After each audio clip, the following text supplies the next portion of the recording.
Brethren, lads, welcome back to Cossy's Arsenal podcast. My name is Cossy. Good morning, good afternoon, good evening, wherever you are in all parts of the world. Welcome back to the channel. Welcome back to brand new video. This is the Arsenal Morning Drive right from 11 a.m. to noon. We're going to be diving into the Arsenal preview. Arsenal take on Sporting CP tomorrow in the UEFA Europa League. This is the last one. This is the last one. This is decisive. It cannot be delayed. It's either one of us progresses to the UEFA Europa League quarterfinals or stays behind. This is very, very important. Will Gabriel Jesus start? Should Gabriel Jesus start in this game? I want your thoughts. I want your opinions in the comment box below. And good morning. Where are you actually watching in from? And what are you doing? Are you going to work? Have you already arrived at work? Are you at home at the moment?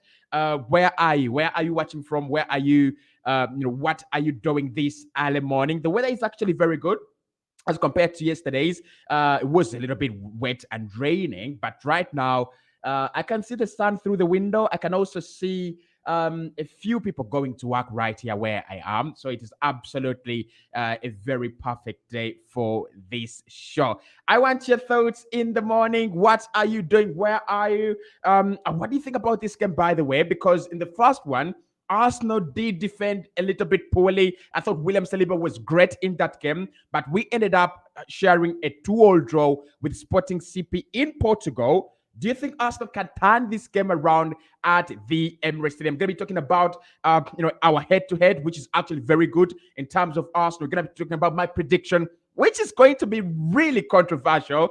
In the first leg, actually, I had predicted Arsenal to win this game, Sporting to win this game 2-1. It didn't happen. Sporting didn't win the game, but it was very close. My prediction was very, very close. And I told you the reasons that I didn't see Arsenal go there in Portugal with a game at the Craven Cottage. I didn't see Arsenal go there and pick up 3 points. We're going to be talking about the game approach because I think Sporting a little bit surprised me in the first leg. They have a very, very young manager who is so brilliant, but they surprised me. I thought they would play some good football in that game. I thought they would be very relentless in the game, but they were actually not. They decided to play it cool. They decided to be very, very they decided to be very defensive, playing 5 at the back. That is something that I didn't understand. But of course, the manager there, Amorim, is a very, very intelligent manager. He's believed to be one of the young, brilliant managers in Europe. And don't be surprised if we see him in the Premier League very, very soon. The team news as well is we will discuss the team news as well. Who is in this game and who is actually out of the game, and probably the teams as they will line up. So good morning. This is the Arsenal Morning Drive right from 11 a.m. to noon. All right. So make sure every single day you subscribe to the podcast on YouTube. You can also find us on TikTok. You can also find me on Twitter, Cossy Arsenal. Every single day, new updates for you on the channel. Right. So let's get into it. Now, the first leg was a little bit disappointing in terms of Arsenal and Arsenal perspective. We did make a couple of rotations in that game, and I still think Mikel Arteta will make a couple of rotations in this game as well. Now, you look at the starting lineup that we actually put out there. That was on Thursday last week. Matana was in goal. Zinchenko, Kivio, William Saliba, and Benjamin White. Those are 3 starters at the back. Jakub Kivio, of course, joining them there. To replace Gabriel Magalhaes. Xhaka played, Jorginho played, and Fabio Vieira. Fabio Vieira had a very, very good game. Jorginho had a very good game as well, and Granit Xhaka also played a very, very wonderful game. Reece Nelson, Gabriel Martinelli, and Bukayo Saka started up the front 3. Of course, Saka, I don't think, had a very massive impact on this game. Gabriel Martinelli as well, maybe playing in that number 9 role was not the best idea, and Reece Nelson also started, but didn't play to the expectation. For a player who had actually scored a screamer and had a massive impact on the game that we played over the weekend, which was against Bournemouth, we thought him coming in would actually create something very, very impeccable. But that was not the result. When he actually came in, I kind of sensed some kind of nerves. I kind of sensed some kind of a fear for him try to, prove to the manager, which actually is not very, very good. But of course, we're going to be looking at the predicted lineup and see if Arsenal should play Brice Nelson once again. Now, going to Portugal, I think that was the right thing to do at the moment. Mikel Arteta made a couple of changes. He made 6 changes to the starting 11. He started Brice Nelson, who doesn't start on it every single day. Jorginho and Fabio Vieira in midfield, who also don't start on every single day. Jakub Kivior, who doesn't start every day. And Matt Turner. Those are around 5 changes to the usual starting 11. And for me, the goal in that game away in Portugal was, can we go out there and pick up at least a point? Can we go there and pick up a draw, right? Because you don't want to come you don't want to come back at the Emirates Stadium a week later with a deficit. And Mikel Arteta knew that if I played a semi strong team, because that is not our strongest 11, that was more like our semi-strong team, all right? So he knew that if I played a semi-strong team, we could go there and pick up at least a point. So this is the team that we played on on that day, right?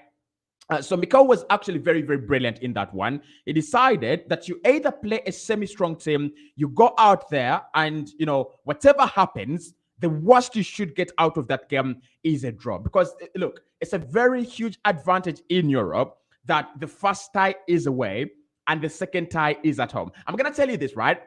Before the away goals rule was scrapped, I wanted us, like when we were still in Europe, because it's a very, very long time, like 7 years, it's almost more than half a decade, the last time we were in the UEFA Champions League. But even in the Europa League, right? What I wanted always was the first leg to be at the Emirates.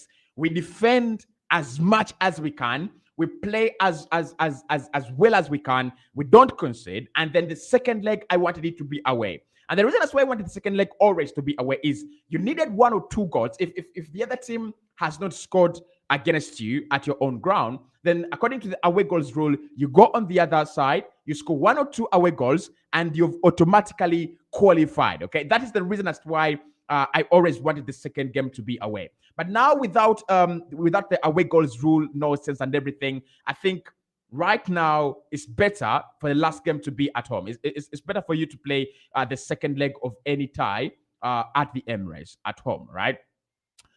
So I think the result we picked up, and I said this in the match reaction, the result we picked up was a very vital one. And I know many people were actually, complaining we didn't play well. The result was not actually very, very good. Yeah, I understand it wasn't a win, and we were on that kind of streak of 4 wins in a row.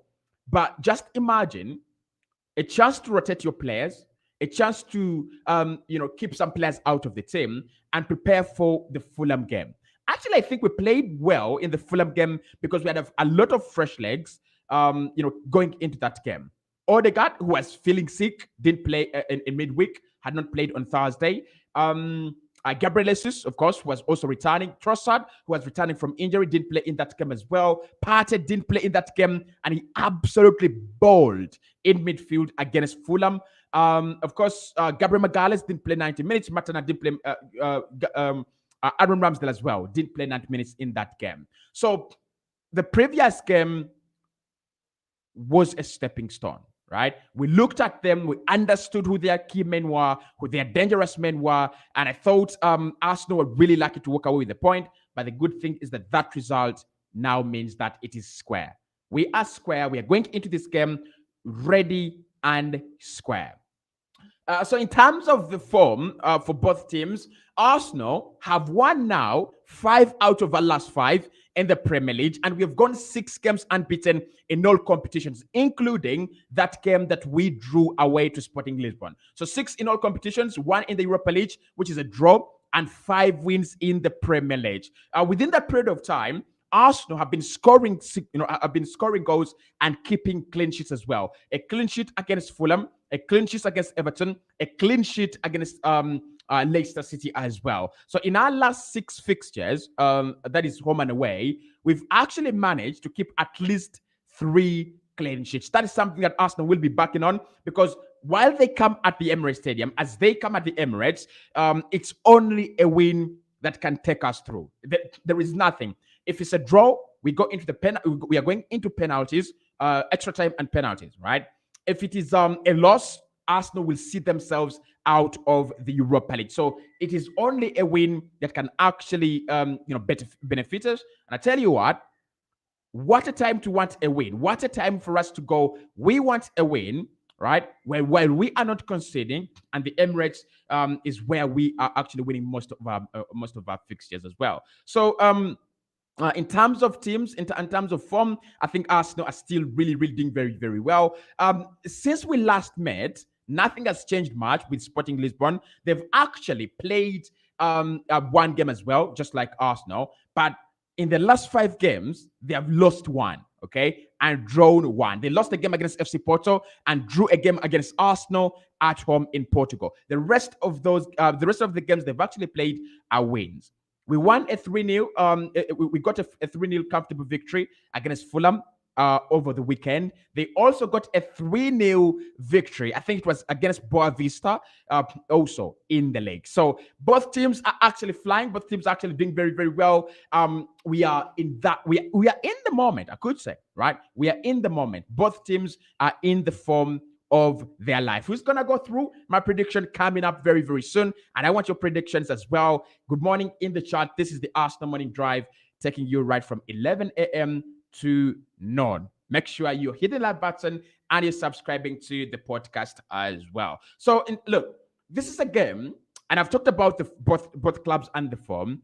This is a game where both managers are purely stubborn. I looked at Amorim and the team he put out and the way he wanted to play and the way he plays. He's actually a very, very good manager. He was a manager that loves to play his own style. He's a manager that knows what he's doing.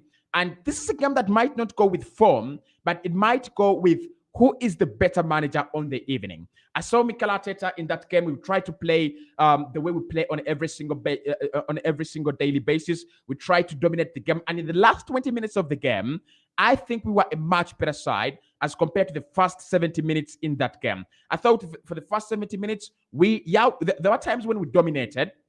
There are times when we had possession, but we were not able, and we didn't manage to break Sporting down. For the last 20 minutes of that game, Arsenal did, very well in terms of, game management so that they don't score another goal. But we also had something very interesting. We are breaking through the lines. Martinelli had chances. I think, many players had chances on goal. And I thought we could have won that game in the last 10 minutes. Of the game. We could have actually won that game. So it's a game that is going to depend on the brilliance of your manager. If Mikel Arteta outclasses Amorim, then we will win the game. If Amorim out there outclasses Mikel Arteta, then they will win the game. Now, in terms of team news, this is not very good for Sporting, but very, very good for Arsenal. Arsenal will not have any players out for this one, apart from the few rotations that we'll be talking about later on. But look at this. Sporting will have a few players out. I think some of the key players in this game will be out. And these are the players that actually created a very big difference in the game away from home. That is in Portugal. Coates, one of their key defenders, is going to be out of this game. And tell you what, Morita, one of the best players again for them in the midfield, will be out as well. Of course, they will be welcoming a few players in the team. I'm not really sure if Hector Bellerin is going to play in this game. I'm not really sure about that. But what I can confirm is that Morita, in terms of team news, Morita will be out of this game because he's accumulated a few yellows on his badge. And Sebastian Coates as well will be out of this game after accumulating a few yellows in this game, as well in the Europa League. Okay, so that is not very good for Sporting, but that is very good news for Arsenal because listen, we are going to play a little bit of a watered down version, and I don't mean to say watered down version, but it is what it is. It's a watered down version of Sporting Lisbon. Morita out and Sebastian Coates out. So they have eliminated their best defender in Coates. They've also eliminated their best midfielder in Morita. Of course, Morita is unlucky that he doesn't play in this game. He doesn't get to play in this game after causing a lot of damage in the recent game because he actually scored an own goal, and that's how we equalized the game to become 2-2. It was the ball bounced off Morita and went into the back of the net. So in terms of team news, apart from Gabriel Jesus, who is returning, and Leandro Trossard, the rest of the players, just like they were available for selection, will be available for selection as well. That is the team news I have for you in this one. So for predicted lineups, let's talk about predicted lineups. All right, who starts for Arsenal? I think with Sporting, they'll bring their best lineup. They'll play their best players. I don't know who replaces Morita. I don't know who replaces Coates in the starting 11. I'm not really sure, but I expect them to bring the same 11, the same starting 11 with only two changes to the team we saw in Lisbon. Okay, only two changes. Now with Arsenal, we have quite a couple of changes to make. This is the starting lineup that we played, and I think we should make some very, very vital changes to this team.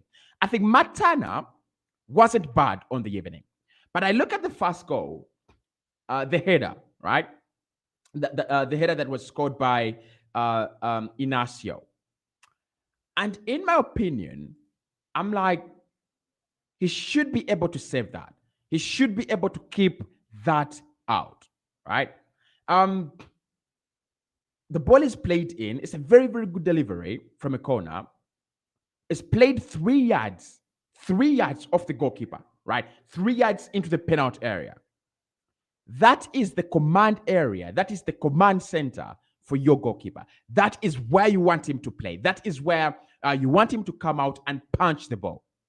Now, he's trying to come out, but then he hesitates. He doesn't commit to the challenge. He doesn't commit to the ball. He hesitates and stands on his line, and he makes it very, very easy for Inacio. And we talked about the fact that Arsenal have been conceding very easy goals, far too many easy goals. That is something that we cannot afford in this game, all right? So for me, we should replace Matana with Aaron Ramsdale in this game because it is decisive. If we had won the first leg, I would go Matana in goal. But because we didn't win the first leg, Ramsdale should be in goal. Goalkeepers can play over 50 games in a campaign. Champions League, Europa League, and even the Premier League. And they're okay. So Ramsdale, for me, should replace Matana. I was not very, very happy with Matana, but I did have a big problem again. I don't think he was insecure. I don't think his passing was bad. I don't think his game control overall was actually bad. My problem is the first goal should have been avoided. Okay? Actually, the second goal, he makes a very, very good save, but it was Palhinha who reacted faster than any of our defenders. So I don't have a problem with him on the second goal, but the first goal, I have a problem, right? You cannot be in a knockout game, supposing that was a one-leg game, right? You cannot be in a knockout game and you're committing such mistakes. In my opinion, you cannot be, right? So Matana should be replaced in this one. Alexander Zinchenko, Kieran is back, okay? Alexander Zinchenko should be rotated because Zinchenko is going to be very key in the Crystal Palace game over the weekend. So we rotate Zinchenko with Kieran Tierney. Jakub Kiwior comes back. I want to know your thoughts before we go into any further. What were your impressions of Jakub Kiwior in the starting game? In his debut, what were your impressions? Now, there were a few mixed feelings with Jakub Kiwior. A couple of people saying that he actually played very well, and a couple of people saying that he didn't play very well at all. I want your thoughts in there. I want your thoughts on Jakub Kiwior's performance. Was it a bad one? Was it okay? In your opinion, was it okay, an okay performance, or was it just a bad performance? Clifford says, please just rest Saka for the weekend. Like he says, we must win this game tomorrow. By all means to go through to the quarterfinals, and I predict Arsenal 3-0 Sporting. Maboga says, sure, Arsenal will win. Clifford says, good morning, Cossy, Arsenal, we will win 4-0. Clifford from Zambia. Paul says, hey, Cossy, this is Paul from Entebbe, Uganda. And Tugume says, I'm in from Hoima watching you live. Wow, thank you so much. Arau says, watching from Kenya. More love. Thank you so much, Arau O'Briens. And he says it will be a 3-0 for Arsenal. Lucky says, hi, Cossy, watching you from Entebbe, Uganda. Idris says, Cossy, big up. Thanks for the podcast. Thank you so much as well. Matson says, hi, Cossy, keep it up. I will keep it up. I will keep it up. Bad says, good morning, Cossy. Good morning, Bad. Abu says, good morning, Cossy. Today, I'm lucky to witness your live chat. Alex says, we are missing you so much. Jesus should play in this game, and I'm going to explain why. HD says Arsenal must concentrate only on the Premier League to be champions. If Arteta wants to catch two rabbits at the same time, he will not catch even any one of them. That is according to Sanjeev HD. Right. And Abdullah says, Abdullah Barry from Celarion, this is a big game, but we need to go. We need to rest Saka. Maxon says, hi, Cossy, keep it up. Bad says, good morning.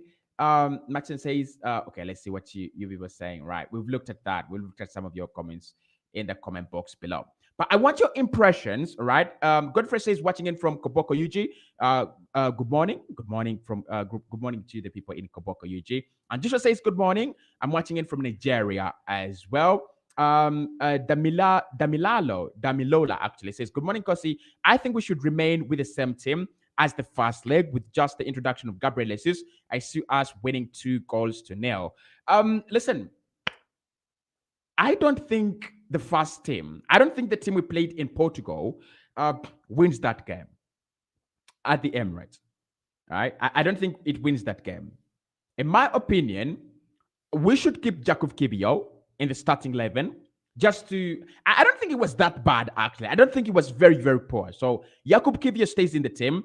William Saliba stays in the team. White should stay in the team, all right? But we should replace Alexander Zinchenko with either Tomiyasu or Kieran. Now, in my own experience, I would play Tomiyasu over Kieran because I've seen Tomiyasu play a couple of games this season. The danger with playing players like Kieran in this game is he's not played a lot of football. He's actually not played a lot of football in the past, like 2-3 months. He's not played a lot of football, right? So if you played him in this game, you might have a problem. Match fitness, but then also the communication and the attachment to the team is a little bit, his attachment to the team and his connection to the team is a little bit falling off. So for me, Tomiyasu ahead of Alexander Zinchenko, because I know Tomiyasu has got the defensive abilities to deal with Marcus Edwards. Marcus Edwards is a very, very dangerous player for Sporting. We saw it in the first leg, and I think Mikel Arteta actually took notice of that. So for me, Zinchenko out, Tomiyasu in, or Kieran Tierney, depending on what Mikel Arteta wants to accomplish. Now, in midfield,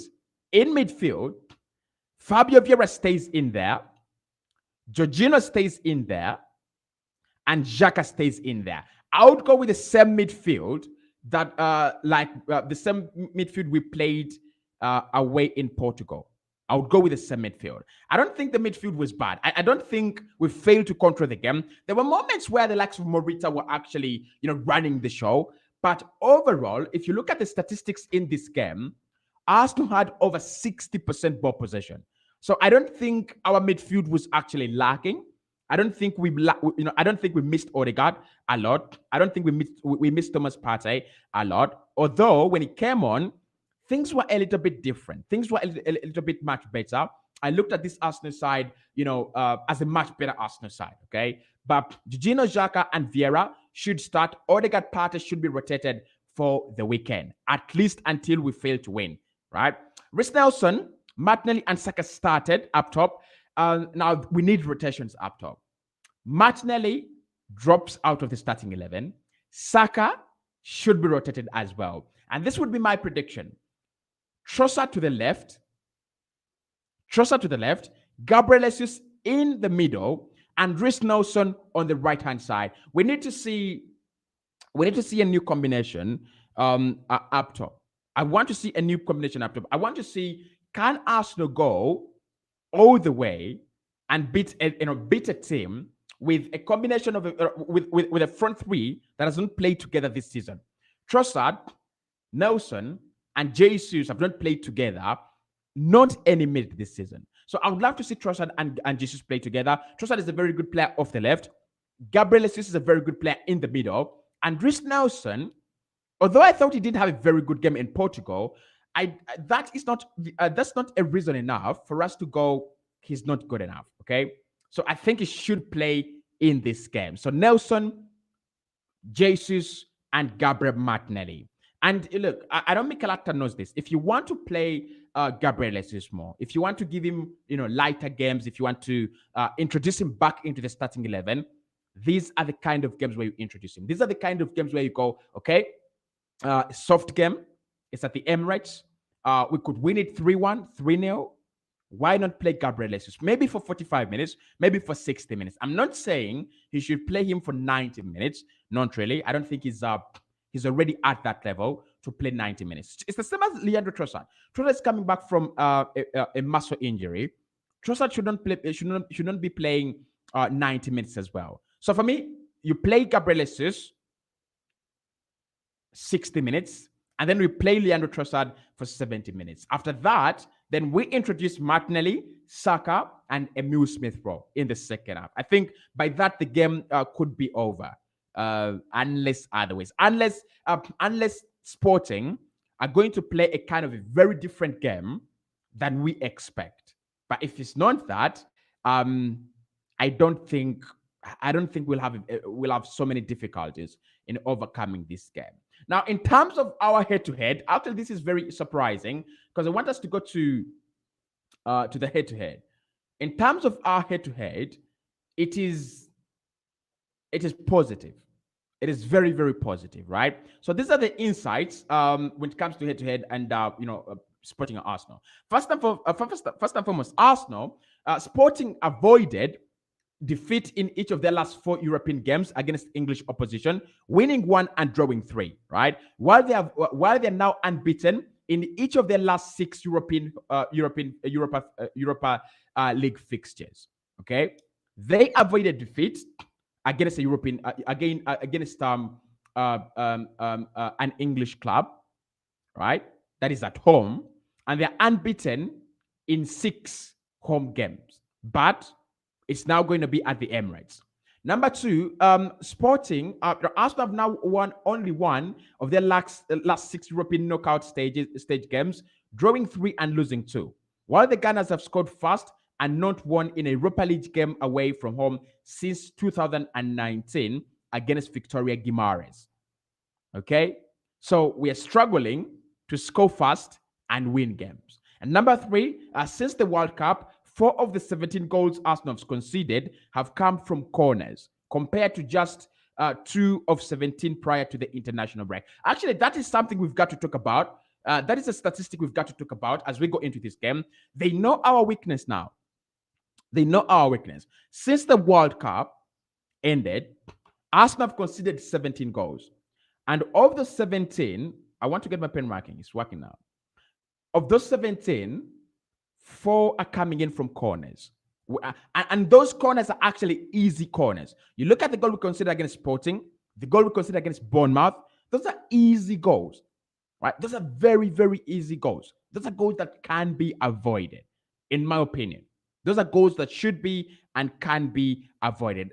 Maybe the one against Lisandro Martinez at Manchester United, maybe that one is a right, because it was kind of a goalkeeper mispunching the ball, and then Lisandro Martinez getting to rebound, okay, raising the ball over the goalkeeper. But the rest of the goals we're conceding from corners are actually despicable. They're disgusting.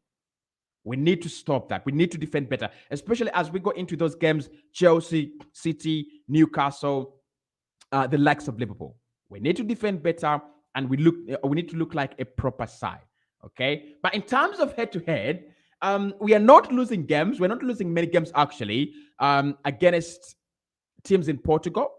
Actually, to say this, Sporting Lisbon, as a club, scored their first 2 goals against Arsenal in their history in the Europa League. They had not scored a goal against Arsenal in the Europa League. They had not. That was the first goal, okay? And I want to show you this, right, in the insights. 1, Arsenal have lost just 1 of their 9 home games against Portuguese clubs in all European competitions. We've won 7 and drawn 1 and lost 1. And the defeat was to Benfica, which saw them eliminated in 1991 1992. That was the European Cup, the European Cup last 16.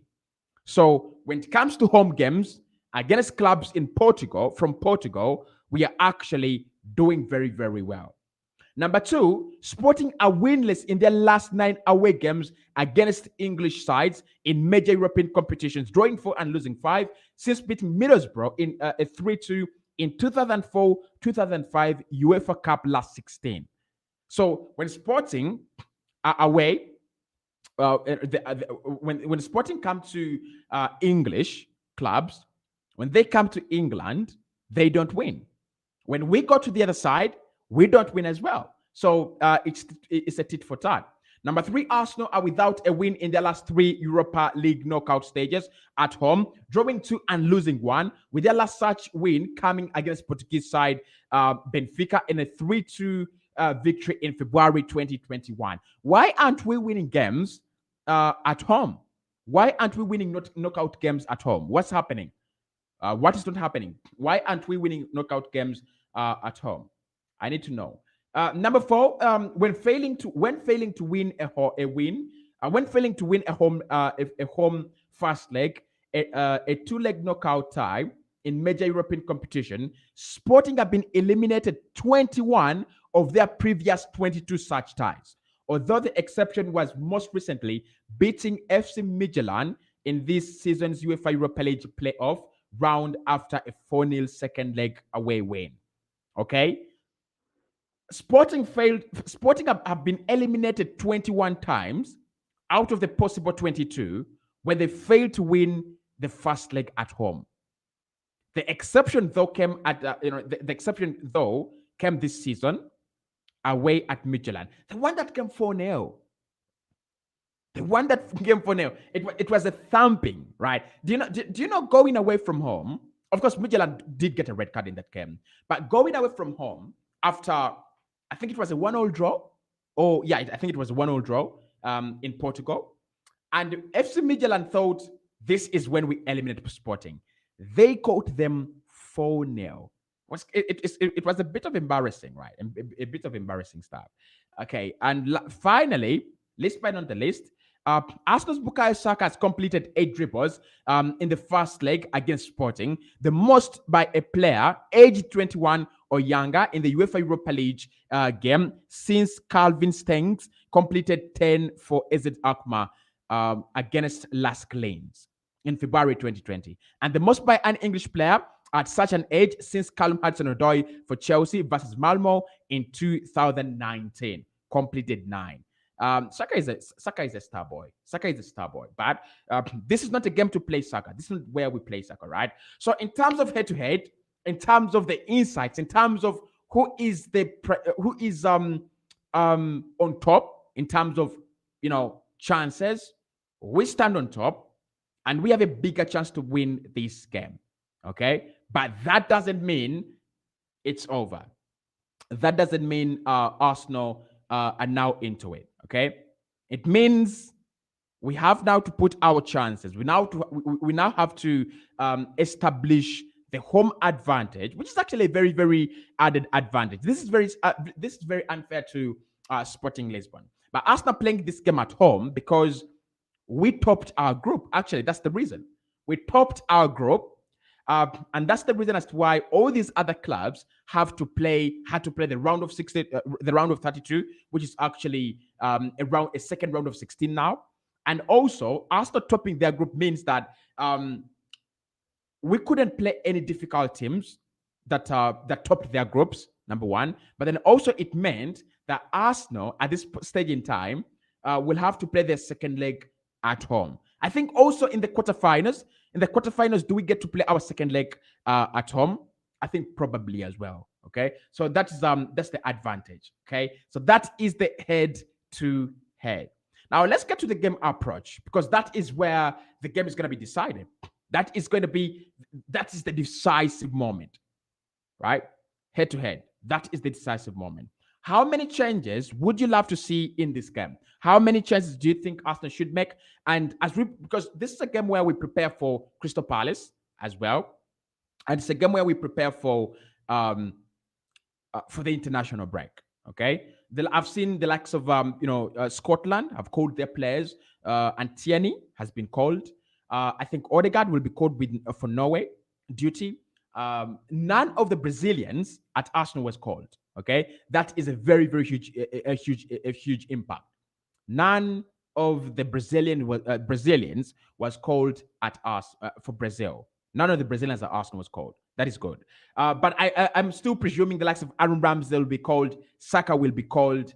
Um, um, Trossard for Belgium will be called. I don't think they have a better player than Leandro Trossard right now at the moment. Maybe Kevin De Bruyne, just to say. So most of our players, because we're playing at a top level, are going to be called for international duty. And that international duty is going to take 2 full weeks, from 20th to 1st. Those are 10 days. I think that is 1 week and a half, okay? Those are 10 days where all these players are going to be called and they won't be at Arsenal. They're going to be risking injury. They're going to be risking tired legs, burnout. So what we've got to do is, before they go into those their respective countries and squads, we've got to rotate them. If one player plays on Thursday, they don't play on Sunday. If one player is going to play on Sunday, then they don't play on Thursday. Just to rotate them, because one thing with international break is those guys don't care. They don't rotate your players. They don't. International managers don't rotate players for you. They always milk the situation. They always play them to the maximum. They max them out, right? So whatever kind of approach we go for in this game, one thing we've got to do is to make sure that our players are protected. Okay, as simple as that. But in terms of game approach, this is a game that I think we should approach just as the Fulham game. There's so many things to pick out of that performance against Fulham. Number one is dominance. That is one of the things that I loved in that game, in the Fulham game. And when we did the show yesterday, on Monday, not yesterday, but on Monday, I talked about it, and I said that we've taken a long time without seeing Arsenal dominate games. We've taken a long time without seeing Arsenal win games at halftime. 3 goals by 45 minutes, that game is buried, and you saw it. By the time Fulham woke up, they started to think about getting a goal or two. They had to defend so that it doesn't run into 4-5 goals, and then they had to attack so that they can close the deficit to a 3-2 or a 3-1. They were caught in between two.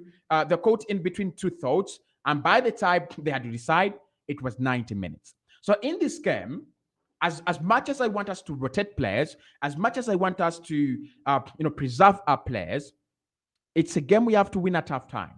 It's a game we have to kill at halftime. Not 1-0, not 2-0, but 3-0 at halftime. Okay? 3-0, 4-0.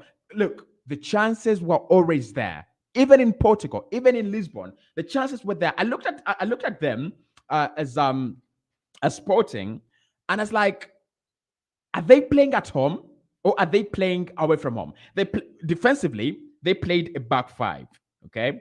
And I still presume they will play a back 5 at the Emirates. They'll try to play a back 5 at the Emirates. They'll try to defend, hang on as much as they can. But the good thing in this game is that it is a one-off. So the moment they concede, they'll try to close the deficit.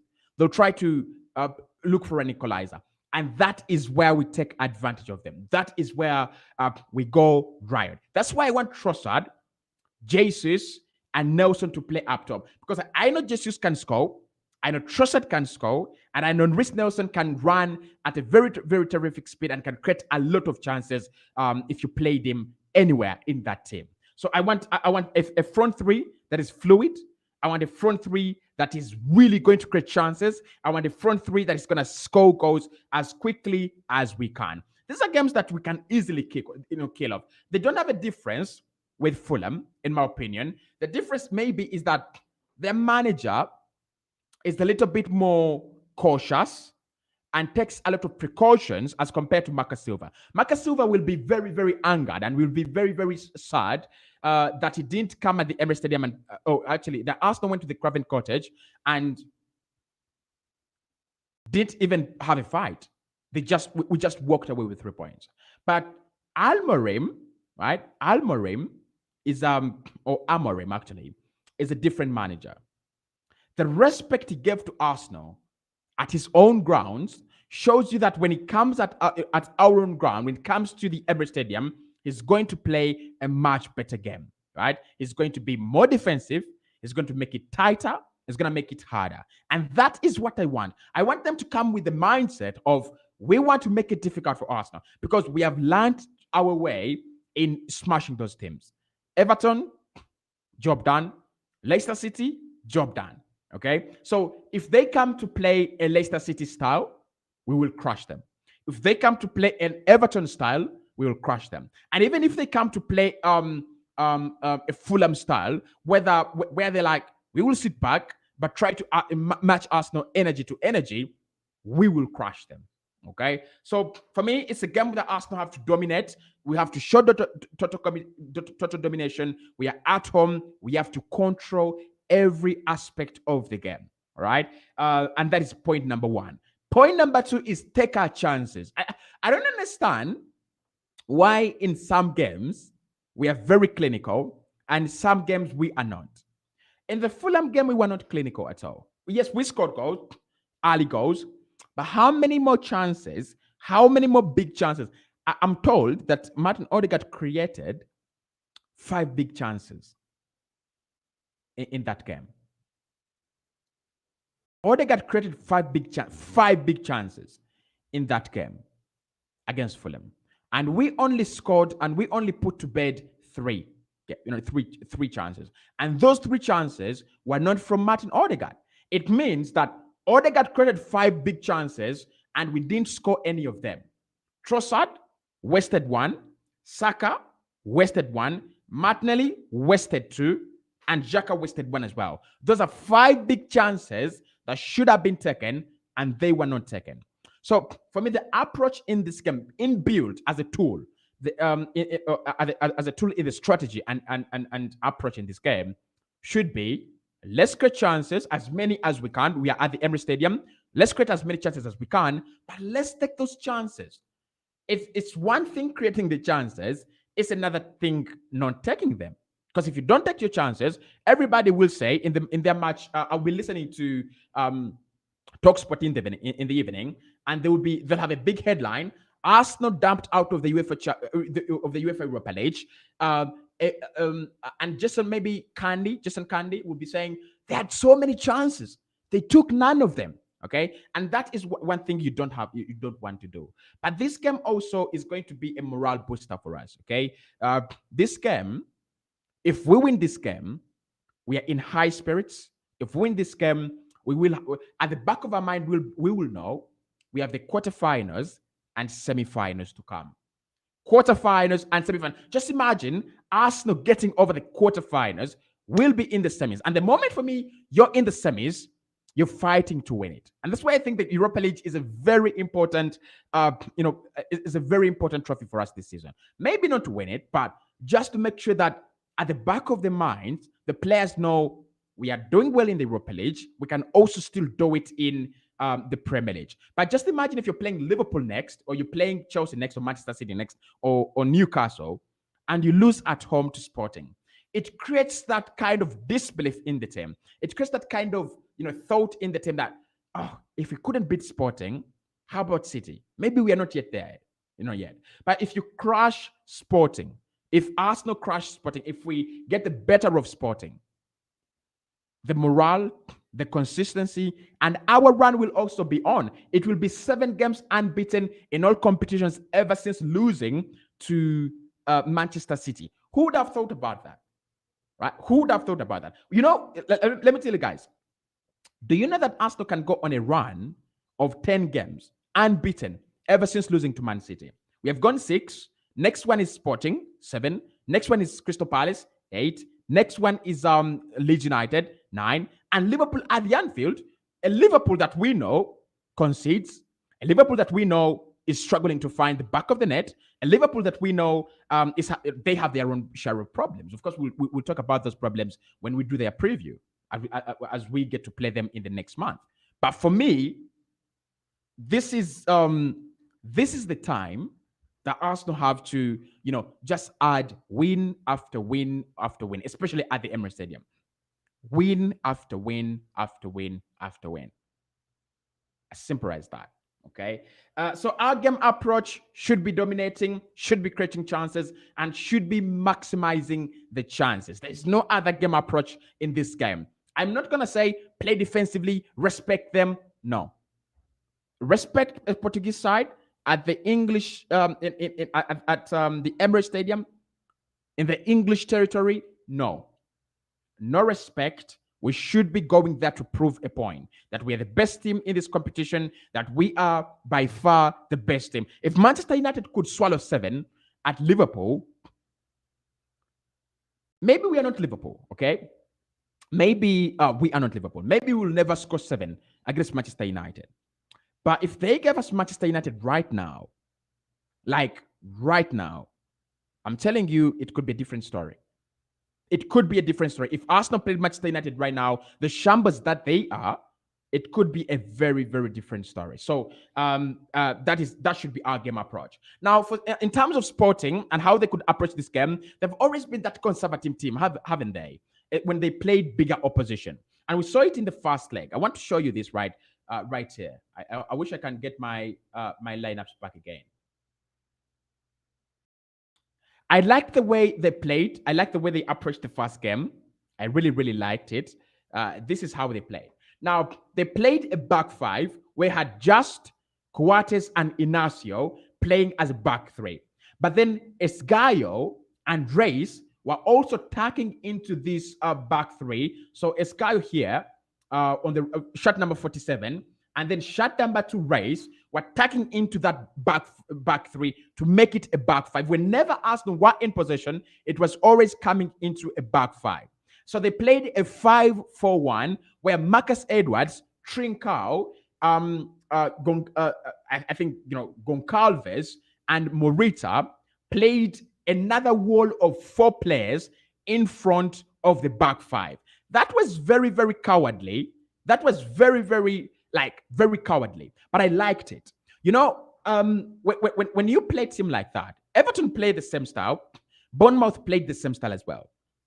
When you play a team like that, they play very close to goal. So any chances that go through their back 4 and their back 5 will see you through one-on-one with the goalkeeper. And you have got to remember that their goalkeeper in that game was fabulous, purely fabulous. And your goalkeeper cannot be fabulous if the opposition is not creating chances. Your goalkeeper cannot be fabulous if the opposition is not testing him. So Adan was fabulous in that game because we were getting to them, and there were so many chances that were ricocheting off the defenders. I think there was also an opportunity where they could have scored an own goal, but the goalkeeper made a very, very, very good save, and eventually they considered an own goal. So when a team plays so deep, it has its own advantages. For a club like Sporting, you want to play as deep as possible. You want to play in a compact shape as much as possible, so that Arsenal is frustrated, and then you can catch us on the break. They do have players that can catch us on the break. Trincao is good. Marcus Edwards is good, and Paulinho as well is very, very good. The guy who scored the second goal, he played as their main number 9, as their center forward. He's very, very good as well. Okay, but playing in that shape means that you've given Arsenal total control over the game, just like Bournemouth did. And however many goals you score, if you give a club like Arsenal, Man City, Napoli, Barcelona, if you give them all that kind of control on the ball of the game, they will find a way, right? We will always find a way, and we will always score. I'm still looking back. I'm looking back at that Bournemouth game and how they approached it, and I'm like, what were they doing? What were Bournemouth thinking in that game, right? They're 2-0 up.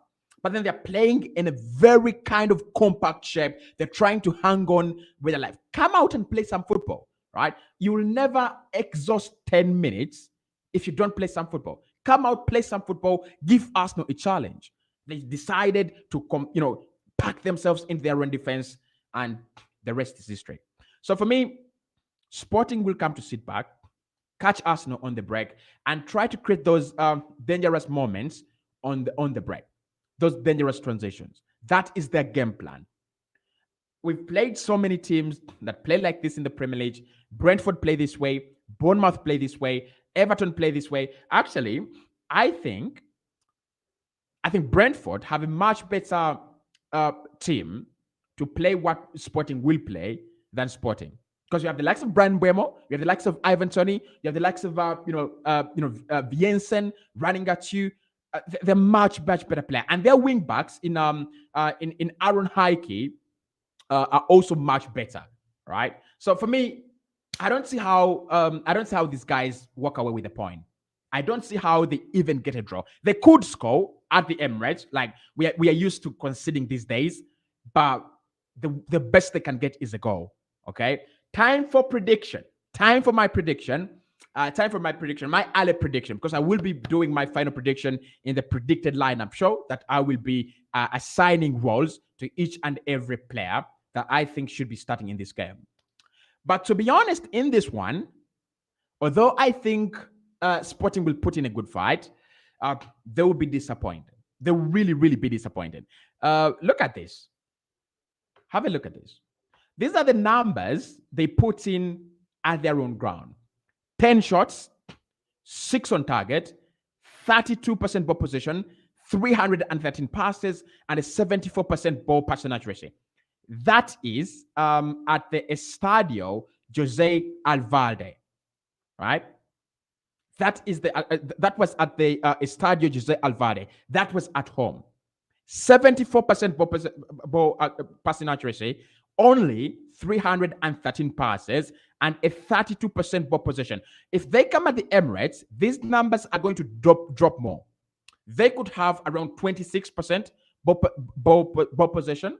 They could have around 215 passes only, and their passing accuracy could go to as low as 66%, because the atmosphere is different. You don't have those fans around. You don't have the backing of your home fans.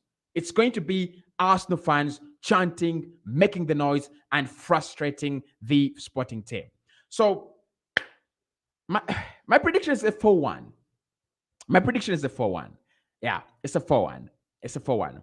I think Jesus starts in this game, and I think he will score. Trossard will score. Xhaka will score. Xhaka plays very well in these knockout games, by the way. He played very well in at this Estadio Jose Alvalde. He played very well there. So I'm going to go 4-1. Xhaka on the score sheet. Trossard, Jesus.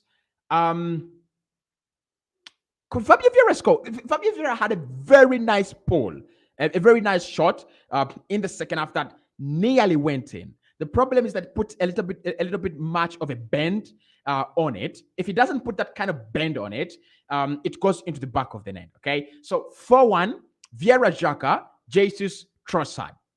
Who will score for Sporting? I think Marcus Edwards. Marcus Edwards is a good player, by the way. Very good player. Would I take him at Arsenal? Probably not at the moment, but he's a good player. I would recommend him for a club like Brighton, right? I would recommend him for a club like Brighton. I would recommend him for a club like Wolves. Yeah. I would recommend him for a club like Wolves. I would recommend him for a club like Brentford as well. Brentford, because Brentford have issues with Ivan Toney, don't they? So Ivan Toney, you could drop Ivan Toney while he's serving his suspension and ban, and then play Marcus Edwards and Brian Buemo. Both of them are really good forwards, okay? But yeah, that's my prediction, 4-1. This is the Arsenal Morning Drive, taking you right from 11 a.m. to noon. Make sure you watch every single day. Nua Hereza says, hi, Cossy. Love you so much. Mohammed says 3-0 to Arsenal. Murunji Nathan says, my first time attending your live show. Thank you so much. Charles says, Cossy, please tell me about Arsenal versus Sporting. We've been talking about Arsenal versus Sporting. That is for the whole of the show. Mohammed says, greetings from Sierra Leone. Morning, says Michael. I'm watching him from Liberia. Tomorrow's prediction is 4-1. Yeah, I'm also going for a 4-1.